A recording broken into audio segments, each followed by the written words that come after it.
Let's talk about rejection. Ito maganda pag-usapan to mga kaibigan, yung rejection kasi lahat ng tao nakaka-experience ng rejection. Especially doon sa mga pumapasok sa pagninegosyo. Ang daming rejection dyan at isa pa sa mga magre-reject sa'yo. Una, yung family mo, yung asawa mo, yung malapit sa'yo, yung kadugo mo, yung pa yung una magre-reject sa'yo. Pero again, lagi mo tandaan, huwag kang malungkot kapag nakaka-experience ka ng rejection. Bakit? Kasi isa lang ibig sabihin, meron kang something na bagong ginagawa kaya ka nare-reject kasi nga syempre hindi sanay yung mga kasama mo, yung family mo sa bagong ginagawa mo. Kaya makaka-experience ka talaga ng rejection. At the same time, kaya ka nare-reject kasi meron kang ino-offer, meron kang inaalok, meron kang pinopromote.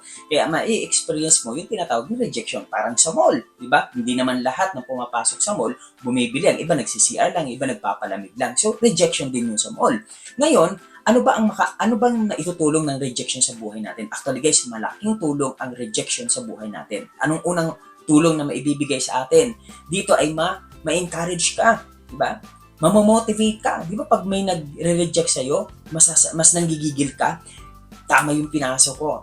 Ipapakita ko sa'yo na tama. Kikita ko dito, magiging successful ako dito, magtatagumpay ako. So, ibig sabihin, through rejection, na-motivate ka ngayon, nanggigil ka ngayon. Diba? And then, hindi lang po yan. Pangalawa, makakatulong to sa'yo para magkaroon ka ng tinatawag na adjustment, para magkaroon ka ng tinatawag na research sa sarili mo.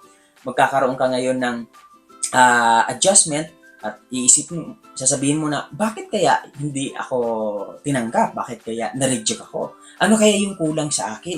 So, magkakaroon ka ng improvement, di ba? Mai-improve mo yung sarili mo sa pagsasalita, sa pagpo-promote. So, ibig sabihin, malaking tulong ang rejection sa buhay natin. Kasi dyan ka mag-i-improve, dyan ka mag-grow, dyan ka gagaling, dyan ka titibay. Kaya kapag nare-reject ka, mahalin mo yan. Kasi malaking tulong yan sa pag-grow mo sa life.